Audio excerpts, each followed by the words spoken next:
سامعین کرام، یہ جس مقام بابرکت مقام پہ اللہ کے فضل سے ہم بیٹھے ہوئے ہیں، یہ وادی طائف میں اسے وادی حلیمہ، یہ جس جگہ پہ بیٹھے ہوئے ہیں اس جگہ کے متعلق بتایا جاتا ہے کہ یہاں پہ حلیمہ سعدیہ کا گھر تھا اور حضور علیہ السلام کا بچپن گزرا ہے یہاں پہ، اور آپ کو مکے سے لے کے حلیمہ سعدیہ یہاں تشریف لائی تھی۔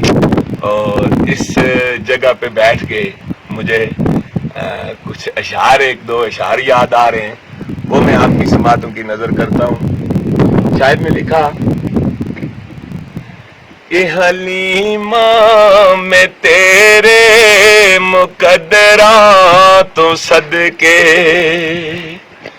حلیمہ میں تیرے مقدراں تو صدقے،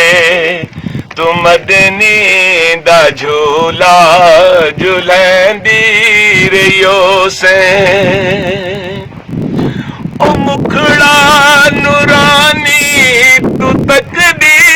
تے رہی ہے، او مکھڑا نورانی تو تکدی تے رہی ہے، او سونے دا مکھڑا چمیندی رہیو سے،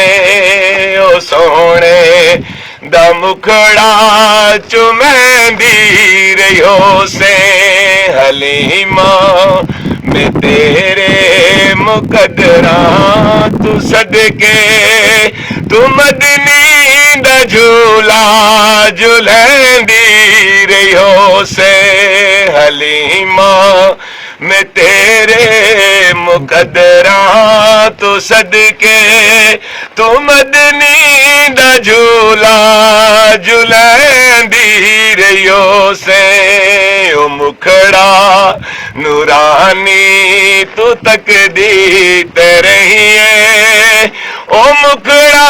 نورانی چمیندی رہیو سے۔